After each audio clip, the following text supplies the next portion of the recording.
पिता गुलाम हसन भट्ट 1984 में deputy SP बने।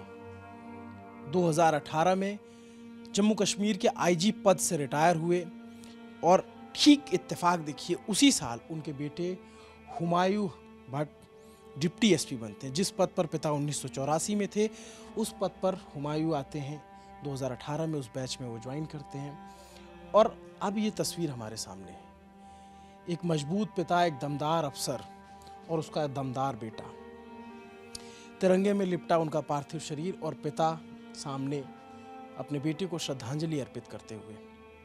इससे पहले इस आईजी रहते हुए बहुत सी शहादतें देखी होंगी गुलाम हसन साहब ने, और बहुत से पिताओं का दर्द देखा होगा, महसूस किया होगा। लेकिन एक कहते हैं कि एक दमदार अफसर या कितना भी कैसा भी मजबूत से मजबूत आदमी हो, इस वक्त जो पिता के कंधों का बोझ है बेटे के पार्थिव शरीर का, वो दुनिया के किसी भी पहाड़, किसी भी पर्वत से भारी है। अनंतनाग में ऑपरेशन हुआ, आतंकी हमला हुआ। उस आतंकी हमले में कर्नल मनप्रीत सिंह, मेजर आशीष, दोनों सेना के राष्ट्रीय राइफल्स के अफसर, 19 आरआर के, और उनके साथ जम्मू कश्मीर पुलिस के डिप्टी एसपी हुमायूं भट्ट शहीद हो गए। ये उस वक्त की तस्वीरें हैं जब इन्हें श्रद्धांजलि दी जा रही थी और यहाँ पर DGP Dilbag Singh, lieutenant governor Manoj Sinha और तमाम पुलिस के आला अधिकारी यहाँ पहुँचे थे। और उसके थोड़ी देर बाद कुछ और तस्वीरें आती हैं जब पिता के कंधे पर बेटे का जनाजा होता है। हमें जानकारी के मुताबिक श्रीनगर के पास बडगाम के रहने वाले थे हुमायूं भट्ट, और ये उस वक्त की तस्वीरें, रात में ही उन्हें सुपुर्दे खाक किया गया, उनको अंतिम विदाई दी गई। ये उस वक्त की तस्वीर है। पिता गुलाम हसन भट्ट अपने बेटे को कंधा देते हुए। एक और तस्वीर आई जिसमें आप भावुक नज़र आते हैं। ये उस वक्त की तस्वीर है जब उनका नमाज जो आखिरी विदाई के वक्त जो फातिहा पढ़ा जाता है वो पढ़ी जा रही है। लेकिन कहते हैं कि पिता के कंधे पर बेटे के शव से बड़ा बोझ, बड़ा भार कुछ नहीं होता। लेकिन अब वो तस्वीरें हमारे सामने, ये दुखद तस्वीरें हमारे सामने हैं। रात के वक्त तस्वीर है जब हम वीडियो रिकॉर्ड कर रहे हैं, 11 बजे से ज़्यादा का वक्त हो रहा है। परिवारजनों के ऊपर दुखों का पहाड़ टूटा है। इसे कहने के लिए हमारे पास शब्द नहीं है कि किन शब्दों से इस दर्द को बयां किया जाए। ये तस्वीरें सब कुछ कहने के लिए काफ़ी हैं। जब से पता चला है तो घर पे तांता लगा हुआ है। ये उस वक्त की तस्वीर है जब एम्बुलेंस के ज़रिए उनके पार्थिव शरीर को, शहीद हुमायूं भट्ट के पार्थिव शरीर को उनके घर लाया गया। जिसको भी पता चला वो अपने हीरो को, नेशन के हीरो को, नेशनल हीरो को देखने के लिए, उनकी अंतिम दर्शन करने के लिए, उनकी अंतिम विदाई के लिए उनके घर पर आ गया। सैकड़ों हज़ारों की तादाद में लोग इकट्ठा हुए वहाँ पे। ये तस्वीर उस वक्त की है जब उन्हें श्रद्धांजलि अर्पित की जा रही थी पुलिस की तरफ से। तब उनके पिता हैं जो खुद भी आईजी रह चुके हैं और आते हैं, बेटे को श्रद्धांजलि अर्पित करते हैं। अब ये जो एक पिता, एकदम मजबूत पिता, दमदार अफसर, और ये जो आखिरी नज़र अपने बेटे को देखते हैं तिरंगे में लिपटा हुआ, ये किसी भी सामान्य चेतना के व्यक्ति को झकझोर देने के लिए काफ़ी है।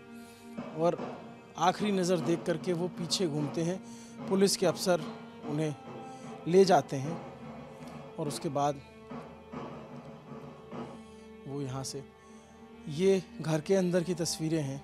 DGP Dilbag Singh, lieutenant governor Manoj Sinha और उनके पिता गुलाम हसन आईजी। ये देखिए, ये फ़ोटो लगी हुई है। ये जब पुलिस में उनकी भर्ती हुई होगी तब की फ़ोटो है, जब उनकी 2018 बैच की ट्रेनिंग शुरू हो गई होगी तब से। ये उनका ड्राइंग रूम है और ड्राइंग रूम में वो तस्वीरें लगी हुई हैं। ये जब वो श्रद्धांजलि अर्पित कर रहे थे तब की तस्वीर है। इसमें आप देख सकते हैं कि तमाम बड़े अधिकारी, सब के चेहरे पर शोक।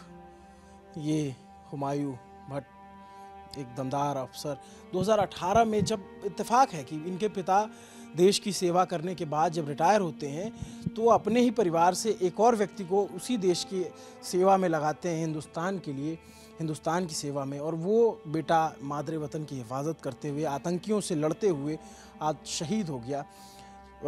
जो हमें जानकारी मिली है 2 महीने पहले ही इनकी पोस्टिंग अनंतनाग में हुई थी और तमाम जगहों पे पोस्टेड रह चुके हैं। काफ़ी दिलेर अफसर बताए जा रहे हैं और बहुत ही ऑपरेशंस में आगे बढ़ चढ़ करके लीड करना ऑपरेशन को।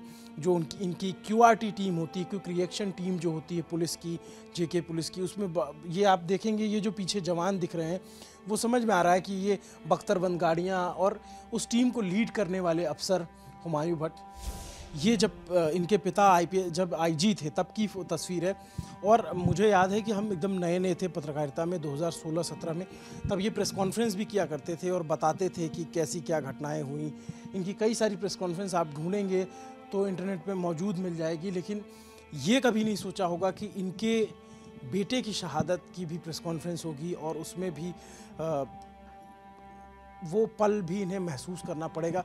जब हम जम्मू कश्मीर के पुलिस अधिकारियों से बात करने की कोशिश कर रहे हैं, जब हम वहाँ के अफसरों को, जैसे अनंतनाग के जो एसपी हैं या फिर अनंतनाग के जो डीआईजी हैं साउथ कश्मीर के, तो ये पुलिस एक परिवार की तरह होती है और वो उनकी आवाज़ में समझा जा सकता है। वो बात करने की स्थिति में नहीं है क्योंकि उन्होंने एक अपने को खोया, अपने एक साथी को खोया है, अपने एक दिलेर साथी को खोया है। और पूरे हिंदुस्तान ने एक काबिल, एक दमदार, एक दिलेर अफसर खोया है जो जम्मू कश्मीर में आतंकियों से लोहा ले रहा था, उनके खिलाफ ऑपरेशन कर रहा था, उनके खिलाफ लड़ाई लड़ रहा था। उस लड़ाई में सामने से जो है उन्हें गोली लगी और उसमें उनकी शहादत हुई।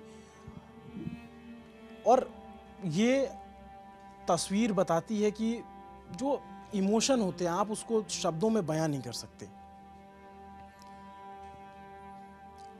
एक पिता एक अपने सामने बेटे को तिरंगे में लिपटा हुआ देखता है तो उसके मन की क्या भावना होगी वो दुनिया का कोई दूसरा शख्स नहीं बता सकता। उसके परिवार पे क्या बीत रही होगी वो दुनिया का कोई शख्स नहीं बता सकता, सिवाय हम समझने के कि क्या बीत रही होगी उन पर।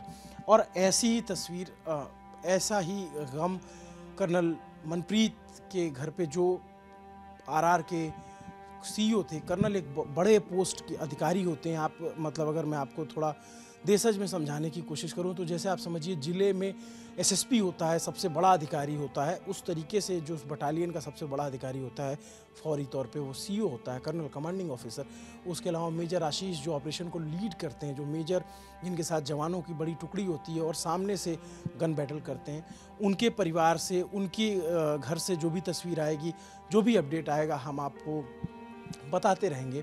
लेकिन हम आपको एक एक खबर पहुंचाते रहेंगे। जो भी ऑपरेशन जारी है, सर्च एंड कॉर्डन ऑपरेशन, आतंकियों की तलाश हो रही है। अभी पुख्ता तौर पे फाइनल कुछ नहीं कहा जा सकता कि क्या हुआ है, लेकिन अभी इसकी जांच होगी। जांच में क्या निकल कर सामने आता है वो भी उस पर भी हमारी नज़र रहेगी। लेकिन ये एक बात है कि पूरे हिंदुस्तान को, पूरे देश को अपने शहीद सपूतों पर गर्व है, उनकी शहादत को नमन है। मेरा नाम अभिनव पांडे है, मेरे साथ कैमरे के पीछे मेरे साथी पंकज सैनी हैं। देखते रहिए दी ललन टॉप। आपको जो भी अपडेट होगी इस बड़े आतंकी हमले से जो जम्मू कश्मीर के अनंतनाग में हुआ है, उसकी एक एक जानकारी आप तक पहुंचाई जाएगी।